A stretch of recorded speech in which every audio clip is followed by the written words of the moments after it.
For many years past, we have been studying anthroposophical truths, details of anthroposophical knowledge, trying to approach them from different sides and to assimilate them.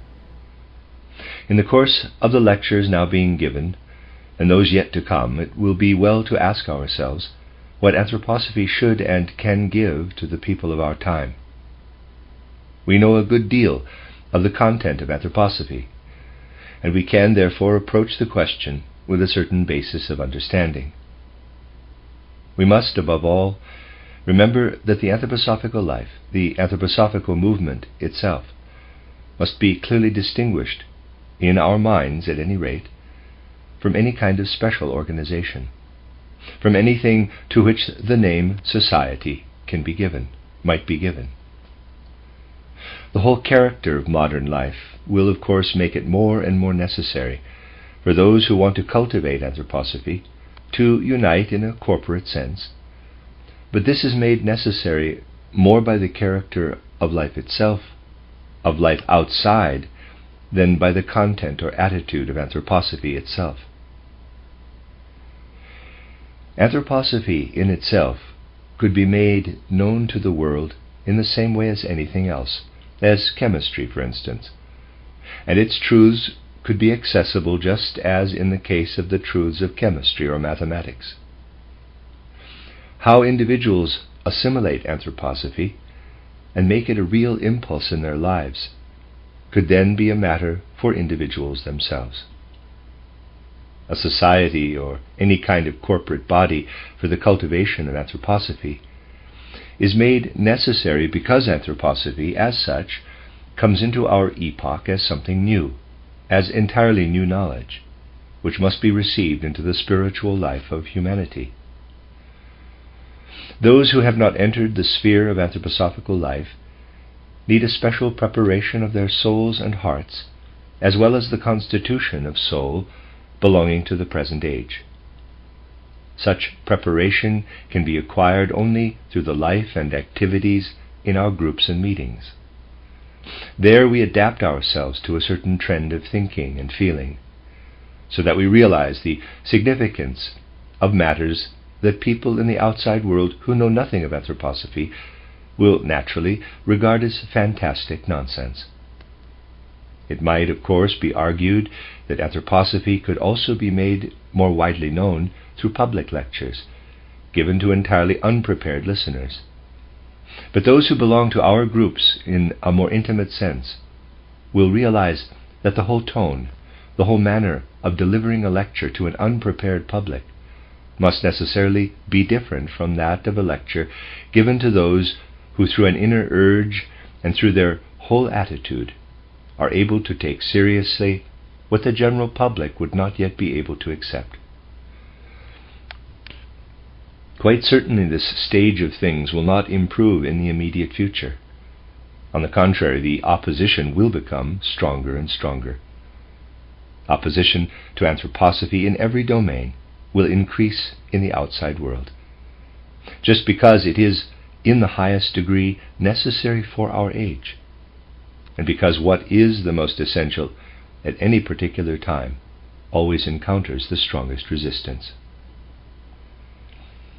It may be asked, why is this so? Why do human hearts resist so vehemently just what is most needed in their epoch? An anthroposophist should be able to understand this, but it is too complicated a matter to be made even remotely clear to an unprepared public. The student of anthroposophy knows of the existence of luciferic forces, of luciferic beings who have lagged behind the general process of evolution. They work through human hearts and souls, and it is to their greatest advantage to launch their fiercest attacks at times when in reality there is the strongest urge toward the spiritual life.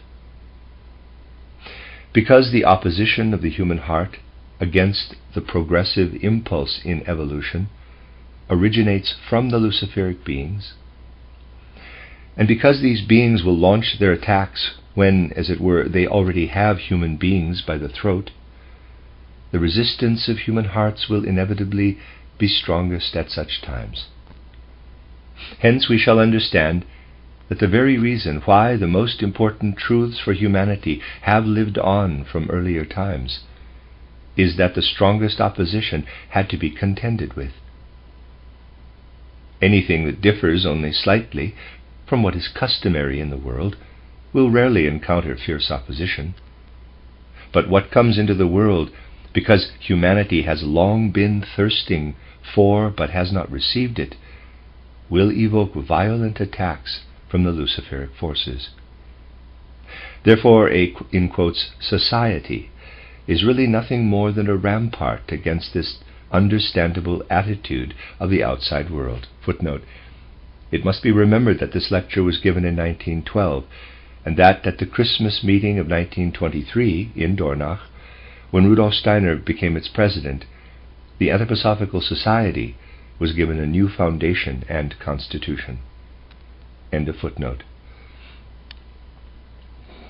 Some form of association is necessary within the framework of which these things can be presented, with the feeling that in those to whom one speaks or with whom one is in contact, there will be a certain measure of understanding, whereas others who have no link with such an association are oblivious of it all.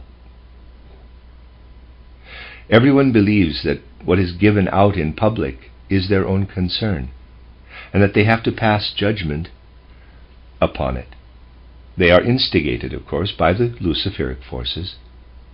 From this we realize that it is indeed necessary to promulgate anthroposophy, and that anthroposophy is bringing something essential into our age, something that is longed for by the present thirst and hunger for spiritual nourishment, and whatever the circumstances, will come in some form or other, for the spiritual powers who have dedicated themselves to the goals of evolution see to it that this shall happen.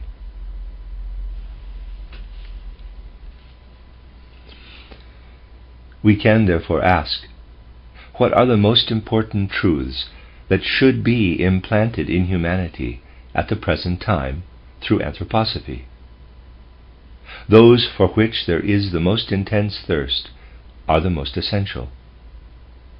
The answer to such a question is one that can very easily be misunderstood. For this reason, it is necessary, to begin with, to make a distinction in our minds between anthroposophy as such and the Anthroposophical Society. The mission of anthroposophy is to bring new truths, new knowledge to humanity. But a society can never, least of all in our age, be pledged to any particular tenets. It would be utterly senseless to ask, quote, "What do you anthroposophists believe?" Close quote. It is senseless to imagine that an, in quotes, anthroposophist means a person who belongs to the Anthroposophical Society, for that would be to assume that a whole society holds a common conviction, a common dogma, and that cannot be. The moment a whole society, according to its statutes, were pledged to a common dogma, it would cease to be a society and begin to be a sect. Here is the boundary where a society ceases to be one in the true sense of the word. The moment someone is pledged to hold a belief exacted by a society, we have to do with pure sectarianism. Therefore, a society dedicated to the principles described in these lectures can be a society only from the aspect that it is under the right and natural spiritual impulse. It may be asked, quote, "Who are the people who come together to hear something about anthroposophy?" Close quote. To this we may reply, quote, "Those who have an urge to hear about spiritual things." Close quote. This urge has nothing dogmatic about it. For if a person is seeking for something without saying, quote, "I shall find this or that," close quote, but is really seeking, this is the common element which a society that does not wish to become a sect must contain. The question, what does anthroposophy as such bring to humanity, is quite independent of this. Our reply must be, anthroposophy as such brings to humanity something that is similar to all the great spiritual truths that have been brought to humanity, only its effect upon the human soul is more profound, more significant. Among the subjects we have been studying in our lectures, there are many that might be considered less distinctive from the point of view of something entirely new being presented to modern humanity. Nevertheless, they are fundamental truths, which do indeed penetrate into humanity as something new. We need not look very far to find this new element. It lies in the two truths that really belong to the most fundamental of all, and bring increasing conviction to the human soul. These are the two truths of reincarnation and karma. It may be said that the first thing a really serious anthroposophist discovers along the path is that knowledge of reincarnation and karma is essential. It cannot, for example, be said that in Western culture certain truths, such as the possibility of becoming conscious of higher worlds, present themselves through anthroposophy as something fundamentally new. Everyone who has some knowledge of the development of Western thought knows of mystics such as Jakob Böhme or Swedenborg or the whole Jakob Böhme school, and they know too, although there has been much argument to the contrary, that it has always been considered possible for a human being to rise from the ordinary sense world to higher worlds. This then is not the element that is fundamentally new, and the same applies to other matters. Even when we are speaking of what is absolutely fundamental in evolution, for example the subject of Christ, this is not the salient point as regards the anthroposophical movement as such. The essential point is the form which the subject of Christ assumes when reincarnation and karma are received as truths into human hearts. The light thrown upon the subject of Christ by the truths of reincarnation and karma, that is the essential point. The West has been profoundly concerned with the subject of Christ. We need only be reminded of people in the days of the Gnosis, and of the time when esoteric Christianity was deepened by those who gathered under the sign of the Grail or of the Rose Cross. This, then, is not the fundamental question. It becomes fundamental and of essential significance for Western minds, for knowledge, and for the needs of the religious life only through the truths of reincarnation and karma, so that those whose mental horizons have been widened by the knowledge of these truths necessarily expect new illuminations to be shed on old problems. With regard to the knowledge of reincarnation and karma, however, all that can be said is that tentative indications are to be found in Western literature, for example at the time of Lessing, who speaks of the subject in his essay titled The Education of the Human Race. There are also other examples of how this question has dawned upon minds of a certain profundity. But for the truths of reincarnation and karma to become an integral part of human consciousness, assimilated by human hearts and souls as in anthroposophy, this is something that could not really happen until our own time. Therefore it can be said that the relation of contemporary people to anthroposophy is characterized by the fact that certain antecedents have enabled reincarnation and karma to become matters of knowledge to them. That is the essential point. Everything else follows more or less as a matter of course, if someone is able to acquire the right insight into truths of reincarnation and karma. In considering this aspect of the subject, we must also realize what it will mean for Western humanity and for humanity in general when reincarnation and karma become matters of knowledge that take their place in everyday life, as other truths have done. In the near future, reincarnation and karma must pass into human consciousness far more deeply than was the case, for example, with the Copernican view of the world. Copernican view of the universe. We need only remind ourselves of how rapidly this theory penetrated into the human mind. Only a comparatively short period in world history has elapsed since the Copernican view of the universe first became generally known. Yet it is now taught, even in the elementary schools. As far as the effect upon the human soul is concerned, however, there is an essential difference between Copernicanism and the Anthroposophical world conception, insofar as the latter is based on the fundamental principles of reincarnation and karma.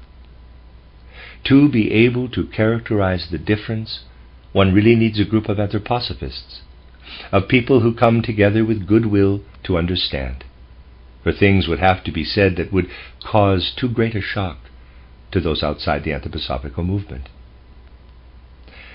Why is it that the Copernican view of the universe has been accepted so readily?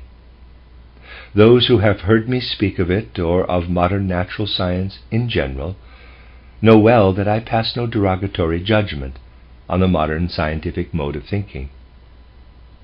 Therefore, in characterizing the difference, I shall not be misinterpreted when I say that the acceptance of this world picture, limited as it is to the presentation of external relationships and conditions of space, an epoch of superficiality was necessary. The reason why the Copernican theory took root so rapidly, is none other than that for a certain period of time human beings became superficial. Superficiality was essential for the adoption of Copernicanism. Depth of soul, that is to say the exact opposite, will be necessary for acceptance of the truths of anthroposophy, especially of the fundamental truths of reincarnation and karma. If therefore the conviction grows in us today that these truths must become a much stronger and more widespread influence in the life of humanity, we must realize at the same time that we are standing at the boundary between two epochs, one the epoch of superficiality, and the other the epoch when the human soul and human heart must be inwardly deepened. This is what must be inscribed in our very souls, if we are to be fully conscious of what anthroposophy has to bring to humanity at the present time. And then comes the question, what form will life take under the influence of the knowledge of reincarnation and karma? Here we must consider what it really means for the human soul and heart to recognize that reincarnation and karma are truths. What does it mean for the whole of human consciousness, for our whole life of feeling and thinking? As anyone who reflects about these things can realize, it means no less than that through knowledge the human self grows beyond certain limits to which knowledge is otherwise exposed. In past times it was sharply emphasized that human beings could know and recognize only what lies between birth and death, that at most they could look up with faith to one who penetrates into a spiritual world as a knower. Such conviction grew with increasing strength, but this is not of very great significance when regarded merely from the aspect of knowledge. The subject becomes really significant when we pass from the aspect of knowledge to the moral aspect. It is then that the whole greatness and significance of the ideas of reincarnation and karma are revealed. A very great deal could be said in confirmation of this, but we will confine ourselves to one aspect. Think of the people belonging to earlier epochs of Western civilization, and the great majority of those living in the present time. Although they still cling to the belief that our inner being remains intact when we pass through the gate of death, it is imagined, because no thought is given to reincarnation and karma, that the human being's spiritual life after death is entirely separate from earthly existence. Apart from exceptional phenomena to which credence is given by those with spiritualistic leanings, when the dead are alleged to be working into this world, the current idea is that whatever takes place when someone has passed through the gate of death, be it punishment or reward, is remote from the earth as such, and that the further course of a person's life lies in a quite different sphere, a sphere beyond the earth. Knowledge of reincarnation and karma changes this idea entirely. What is contained in the soul of someone who has passed through the gate of death has significance not only for a sphere beyond the earth, but the future of the earth itself depends upon what a person's life has been between birth and death. The earth will have the outer configuration that is imparted by the human beings who have lived upon it. The whole future configuration of the planet, as well as the social life of people in the future, depends upon how human beings have lived in their earlier incarnations. That is the moral element in the ideas of reincarnation and karma. A person who has assimilated these ideas knows, according to what I was in life, I shall have an effect upon everything that takes place in the future, upon the whole civilization of the future. Something that up to now has been present in a limited degree only, the feeling of responsibility, is intensified, imbued with the deep moral consequences of these ideas. A person who does not believe in them may say, quote, "When I have passed through the gate of death, I shall be punished or rewarded for what I have done here. I shall experience the consequences of this existence in another world." That other world, however, is ruled over by spiritual powers of some kind or other, and they will prevent what I have within me from causing too much harm to the world as a whole. Close quote. A person who realizes that the ideas of reincarnation and karma are based upon reality will no longer speak like this, knowing that human lives will be shaped according to what they have been in earlier incarnations. The important point is that the fundamental ideas of the Anthroposophical conception of the world will pass over into human souls and hearts and arise as moral impulses undreamt of in the past times.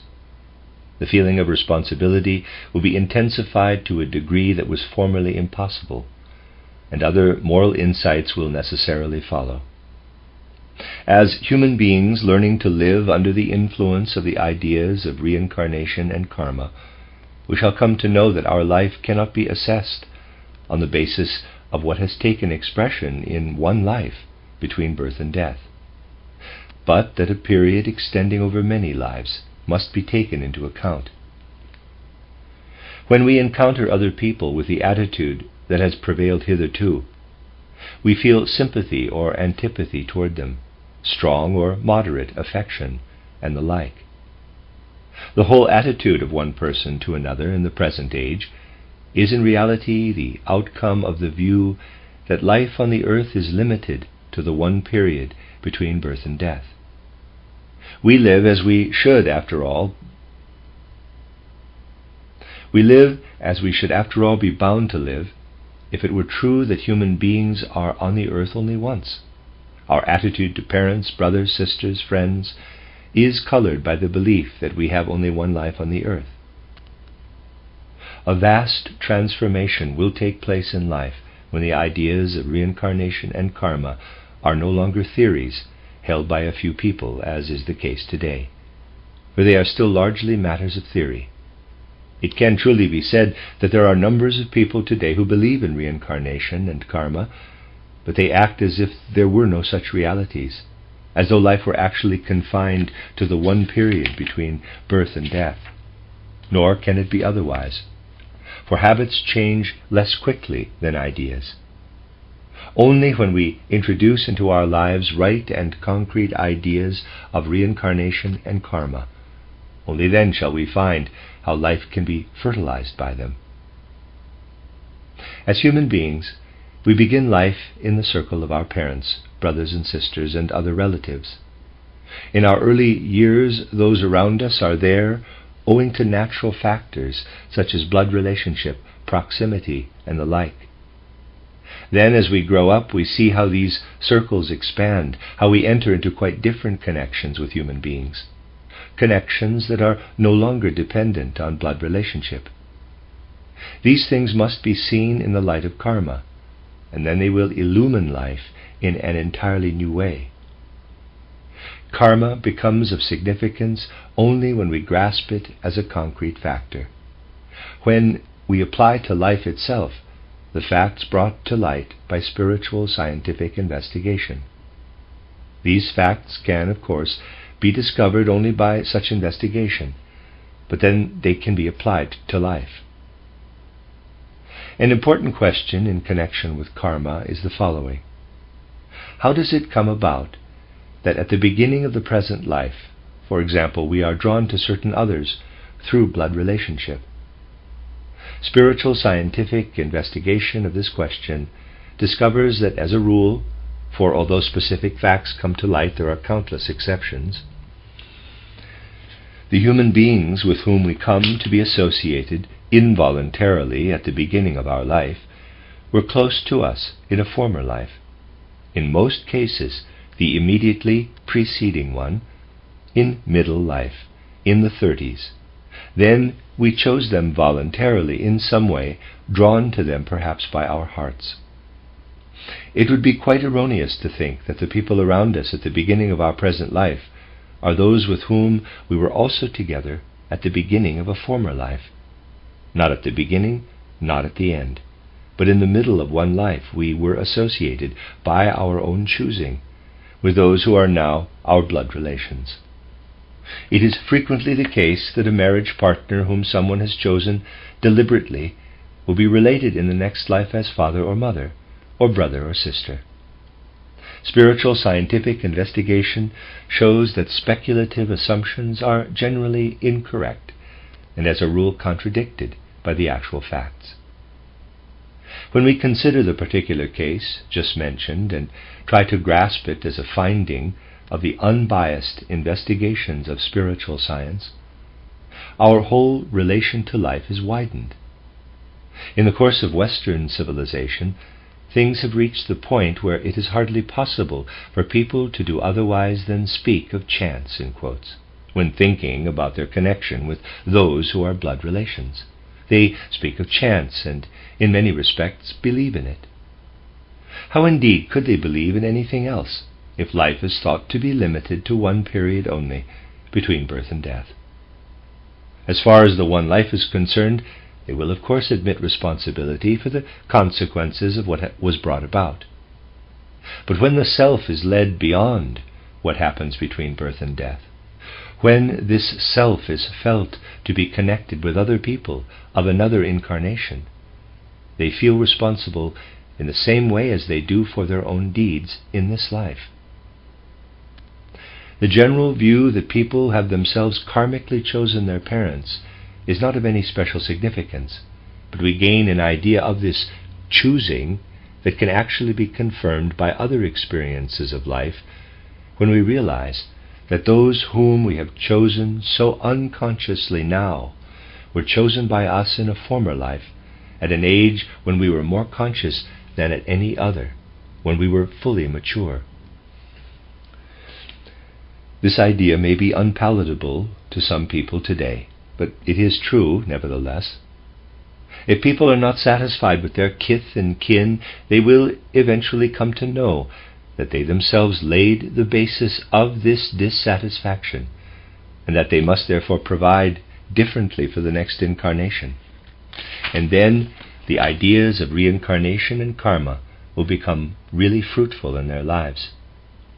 The point is that these ideas are not there for the sake of satisfying curiosity or the like, but for the sake of our progress. When we know how family connections are formed, the ideas of reincarnation and karma will widen and enhance our feeling of responsibility. The forces that bring down an individual human being into a family must obviously be strong, but they cannot be strong in the person now incarnated, for they cannot have much to do with the world into which that individual has actually descended. Is it not comprehensible that the forces working in the deepest depths of the soul must stem from the past life, when the individual brought about the connections by the strong impulse of friendship, of, quote, conscious love, close quote, if it may be called so. Conscious forces prevailing in one life work as unconscious forces in the next. What happens more or less unconsciously is explained by this thought. It is most important, of course, that the facts should not be clouded by illusions. Moreover, the findings of genuine investigation almost invariably upset speculations. The logic of the facts cannot be discovered until afterward, and nobody should allow themselves to be guided by speculation, for that will never bring them to the right vantage point. They will always arrive at a point of view which is characteristic of a conversation of which I have already spoken. In a town in South Germany, a theologian once said to me, quote, "I have read your books and have really realized that they are entirely logical. So the thought has occurred to me that because they are so logical, their author may perhaps have arrived at their content through pure logic." Close quote. So if I had taken pains to write a little less logically, I should presumably have gone up in the estimation of that theologian, because he would then have realized that the facts presented were not discovered through pure logic. Anyone, however, who studies the writings thoroughly will perceive that the contents were put into the form of logic afterward, but were not discovered through logic. I, at any rate, could have done no such thing, of that I assure you. Perhaps others might have been capable of it. Regarded in this way, these things bring home to us the deep significance of the idea that the most important impulses proceeding from anthroposophy must necessarily be moral impulses. Emphasis has been laid today upon the feeling of responsibility. In the same way we might speak of love, of compassion, and the like, all of which present different aspects in the light of the ideas of reincarnation and karma. That is why through the years it has been considered of such importance, even in public lectures, always to relate anthroposophy to life, to the most immediate phenomena of life. We have spoken of, quote, the mission of anger, close quote, of, in quotes, conscience, of, in quotes, prayer, of the different ages in the life of the human being, approaching all these things in the light in which they must be approached, if we assume that the ideas of reincarnation and karma are true. Footnote, see the book Metamorphoses of the Soul. End of footnote. The transforming power of these ideas in life has thus been brought home to us. In reality, the main part of our studies has been to consider the effect of these fundamental ideas upon life.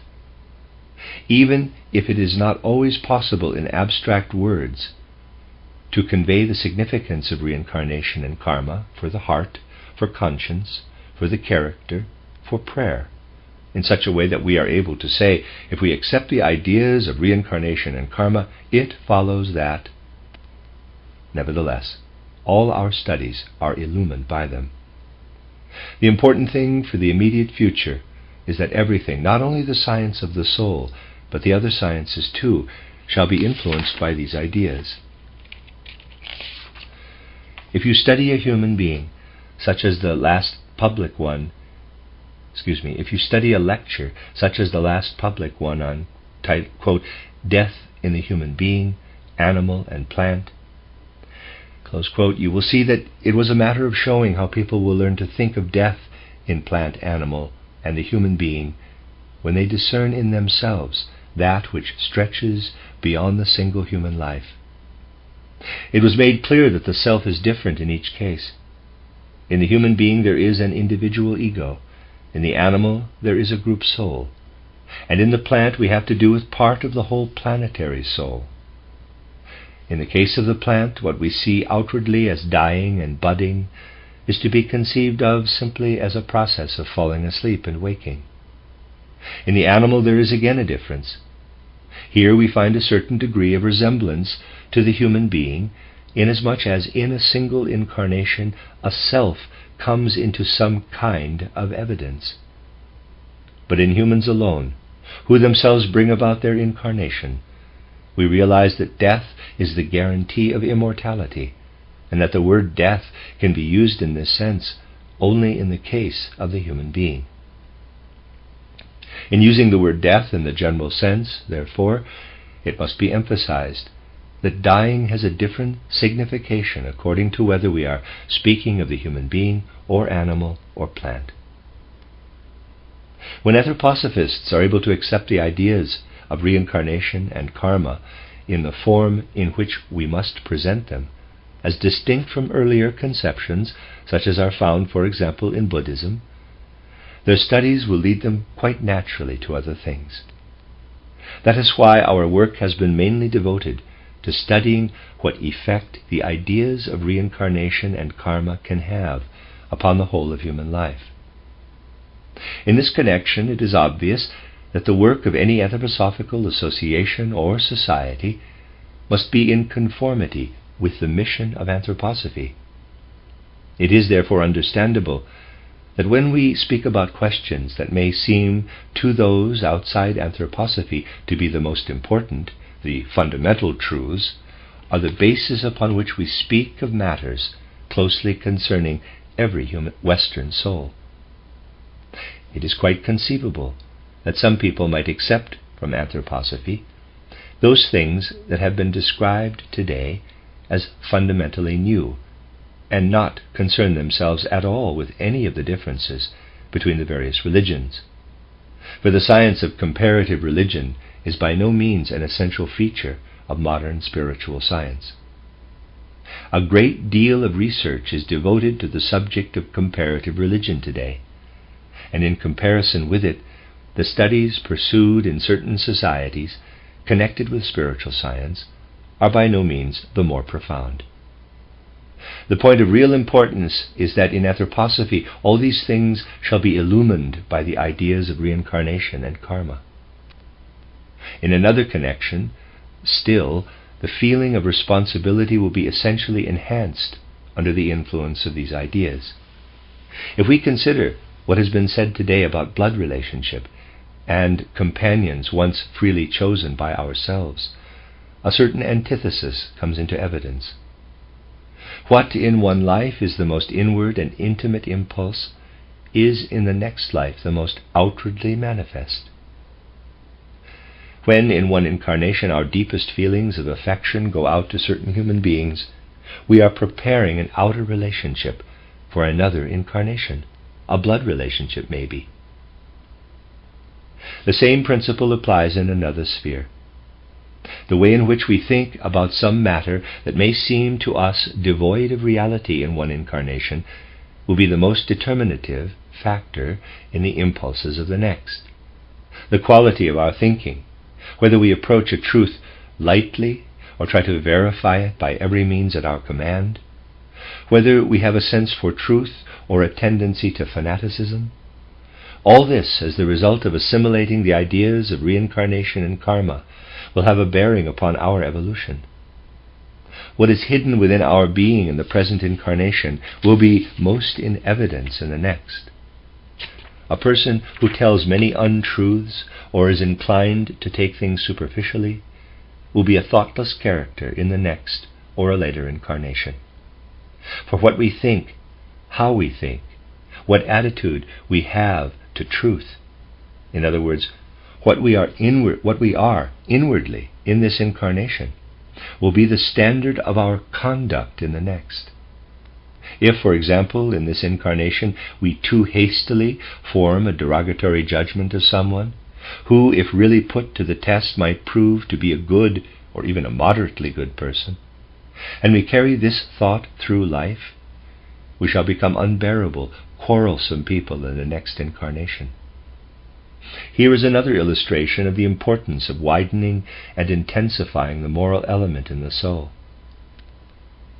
It is very important that special attention should be paid to these things, and that we should realize the significance of taking into our very soul what is really new, together with everything else, that with the ideas of reincarnation and karma penetrates as a revitalizing impulse into the spiritual development of the present age. My aim has been to bring home to you the importance of reflecting upon what constitutes the fundamentally new element in anthroposophy. This, of course, does not mean that an anthroposophical society is one that believes in reincarnation and karma. It means that just as an age was once ready to receive the Copernican theory of the universe, so is our own age ready for the ideas of reincarnation and karma to be brought into the general consciousness of humanity. And what is destined to happen in the course of evolution will happen, no matter what powers rise up against it. When reincarnation and karma are truly understood, everything else follows of itself in the light of these truths. It is certainly useful to have considered the fundamental distinction between those who are interested in anthroposophy and those who oppose it. The distinction does not really lie in the acceptance of a higher world, but in the way thoughts and conceptions change in the light of the ideas of reincarnation and karma. And so today we have been studying something that may be regarded as the essential kernel of anthroposophical thought.